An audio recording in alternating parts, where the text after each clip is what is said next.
Hello dear students, आज हम देखने वाले result of vector in a terms of component vector. अगर आपको कोई भी वेक्टर दिया है तो उसके कंपोनेंट के फॉर्म में अगर इस वेक्टर को आपको लिखना है, ठीक है, या तो उसको डायग्राम से ड्रॉ करना है तो आप कैसे कर सकते हो, इस क्वेश्चन में हम देखते हैं। तो यहाँ पे take a vector A in XY plane. तो डायग्राम सबसे पहले हम यहाँ पे ड्रॉ कर रहे हैं। ये ओरिजिन पॉइंट है, ये x कोऑर्डिनेट और ये y कोऑर्डिनेट, और यहाँ से हमने a वेक्टर ड्रॉ किया। तो a वेक्टर का जो प्रोजेक्शन होता है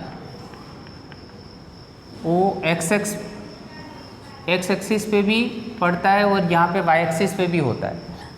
तो x एक्सिस पे जो प्रोजेक्शन होता है उसको हम a1 बोलते हैं, मतलब a का कंपोनेंट x अक्ष पे a1 और a का y अक्ष पे कंपोनेंट है वो a2 ले रहे हैं, ठीक है।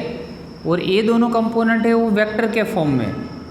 तो total a is equal to हम क्या लिखेंगे, दोनों कंपोनेंट का सम लिखेंगे a1 प्लस a2। हमने लॉ ऑफ ट्राइंगल में, लॉ ऑफ पैरेललोग्राम में देखा था, a is equal to a1 plus a2। Okay, अभी देखो x एक्सिस पे a1 का कंपोनेंट क्या होता है। तो ऑन x एक्सिस a1 के लिए, वेक्टर a1 के लिए हम ऐसे लिख सकते हैं ax इंटू आई कैप, और a2 के लिए क्या लिख सकते हैं, तो ऑन y एक्सिस a2 के लिए ऐसे लिख दो ay इंटू जे कैप। अभी याद रखो इसमें कि x and ay are components, not a vector, components of vector a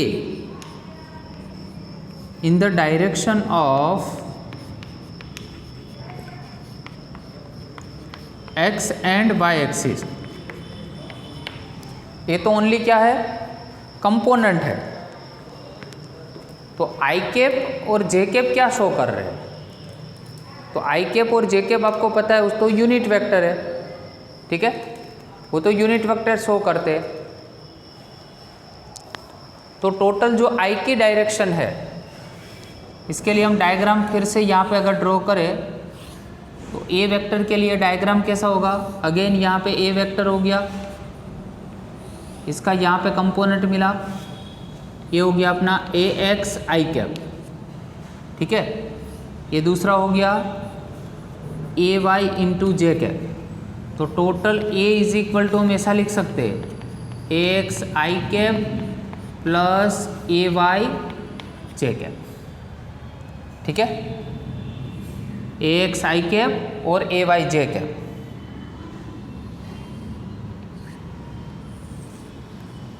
अभी जो ए वेक्टर है ये एक्स एक्सिस के साथ मान लो थीटा एंगल फॉर्म हो रहा है और यहाँ पे भी थीटा एंगल फॉर्म कर रहा है, ठीक है। It makes angle theta with respect to X axis. Vector A makes angle theta with respect to X axis. तो एक्स एक्सिस का कंपोनेंट ये है और वाई एक्सिस का कंपोनेंट ये है, ठीक है। तो ये से दो कंपोनेंट है एक्स और ए वाई, और आई जे आई कैप क्या है, यूनिट वेक्टर है एक्स एक्सिस की डायरेक्शन में, और जे कैप क्या है, unit vector of direction of Y axis, ठीक है, वाई एक्स की डायरेक्शन का यूनिट वेक्टर है। तो एक तो ए का फॉर्मूला आया A X I cap plus A Y J cap. अभी हम क्या कर रहे हैं, ये दोनों कंपोनेंट्स को थीटा के फॉर्म में, थीटा एंगल में कैसे रिप्रेजेंट करते हैं उसके बारे में देखते हैं,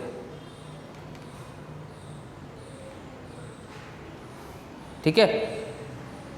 अभी थीटा एंगल में इसको रिप्रेजेंट करना हो तो आपको दिया है A x is equal to क्या है अपने पास,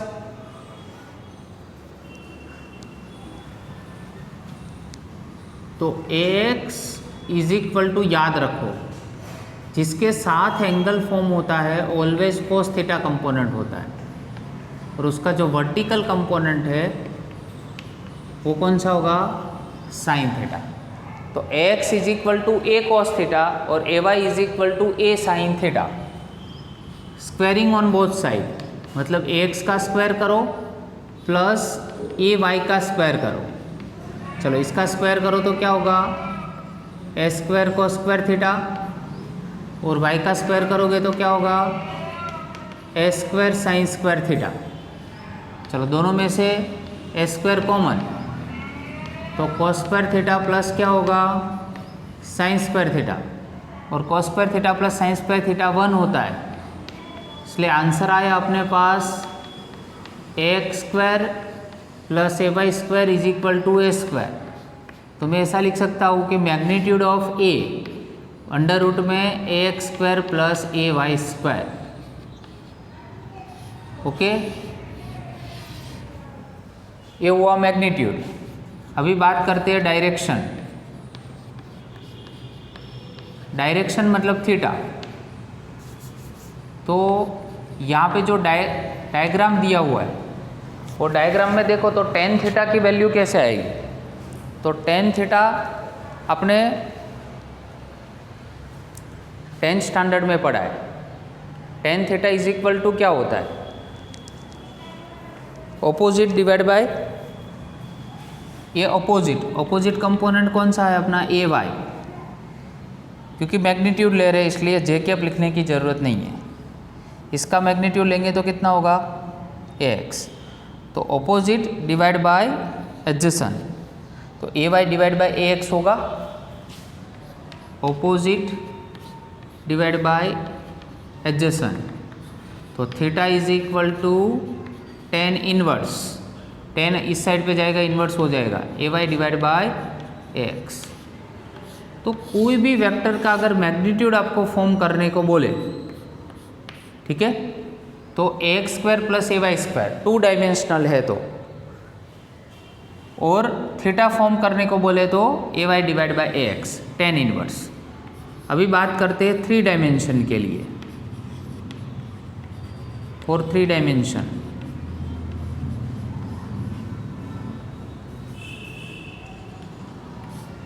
तो पहले तो 3 डायमेंशन की डायग्राम समझो।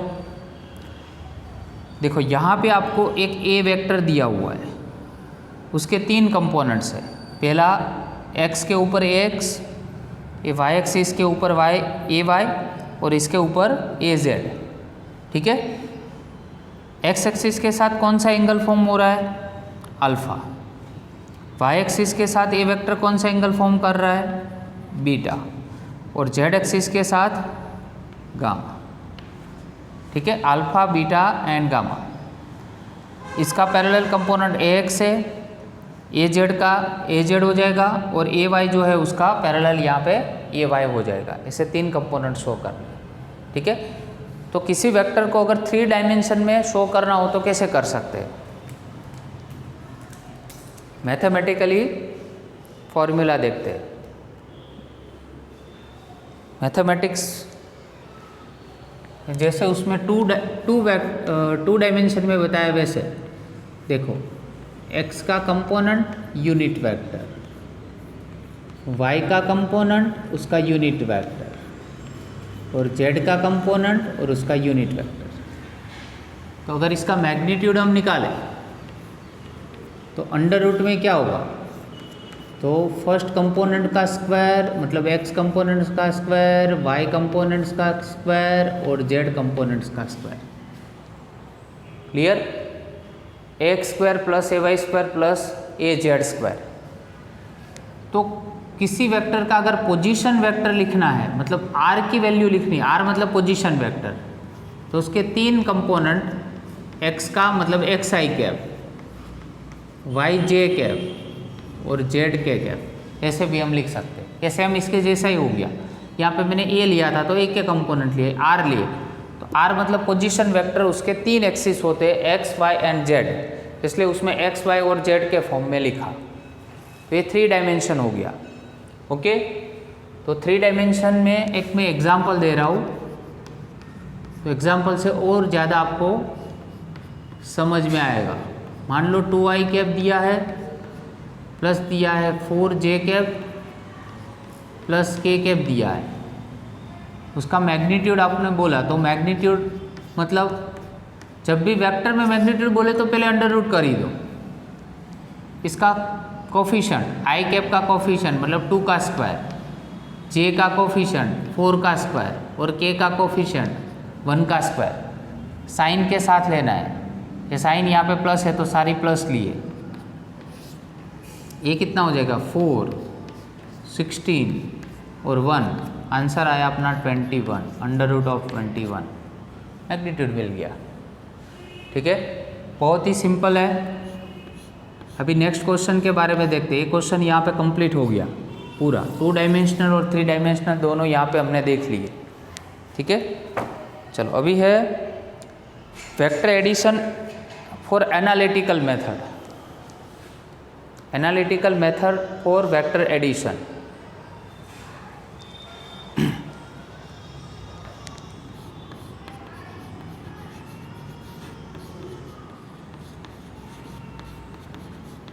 Analytical method for vector addition.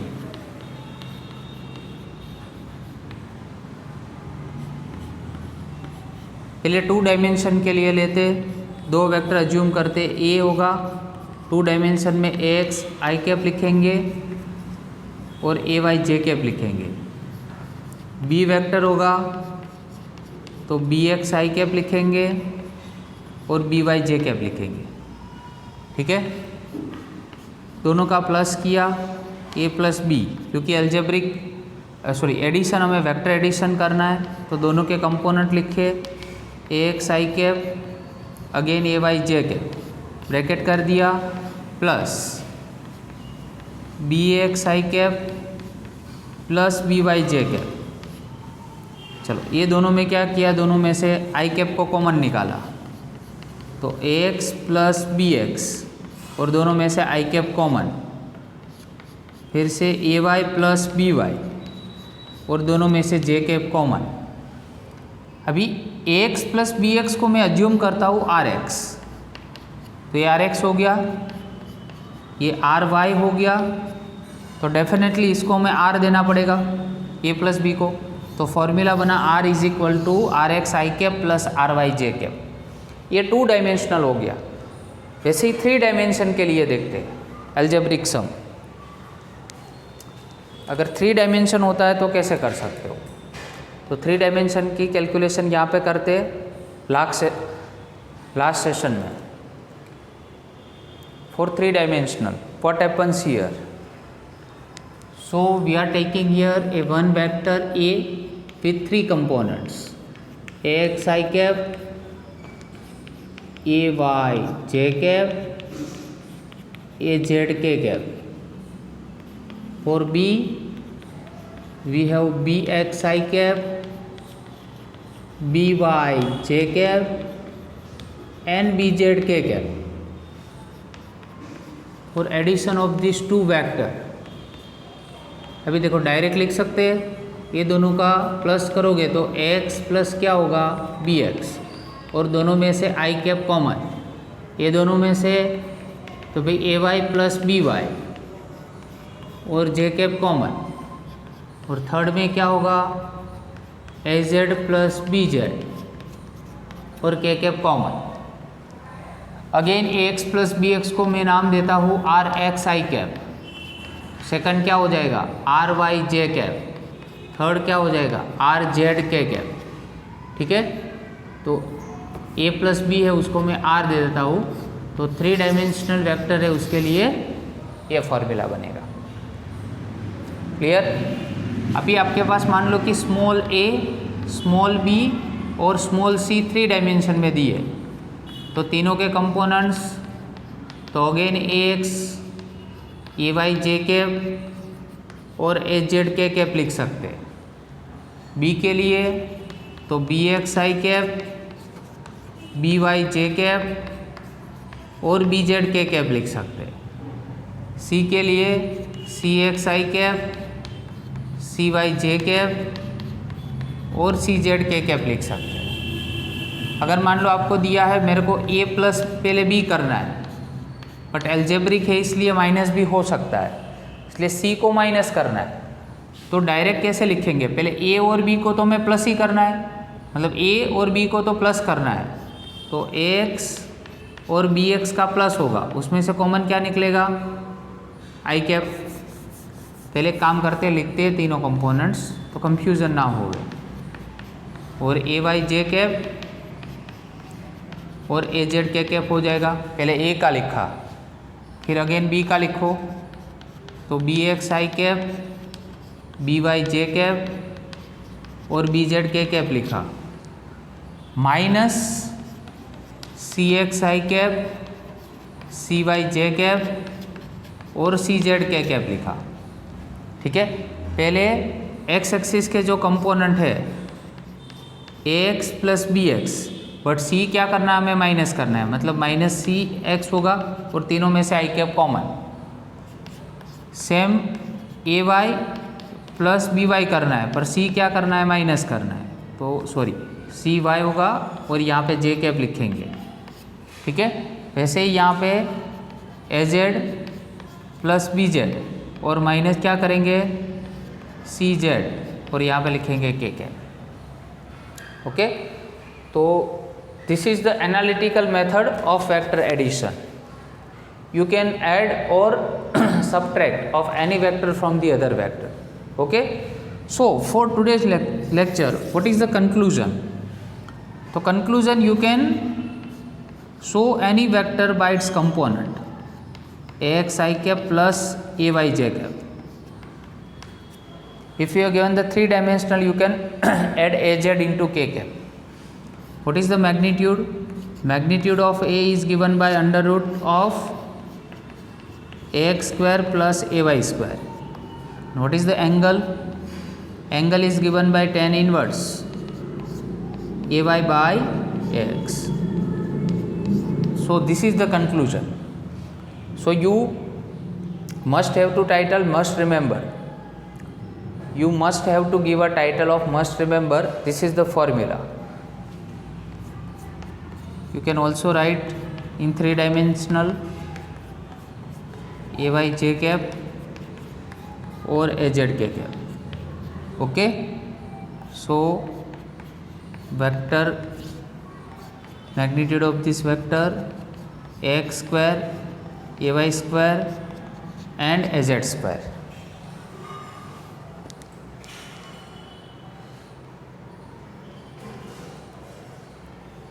Okay, so for last one you have to remind a is equal to ax I cap plus ay j cap and the magnitude of a is under root of x square plus ay square.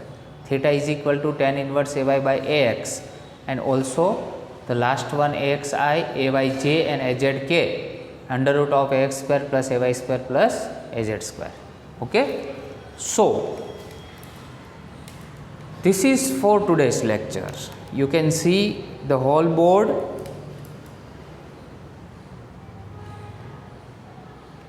Vector components in 2-dimensional, vector components in 3-dimensional, and the analytical method for vector addition by using 2 components and the 3 components.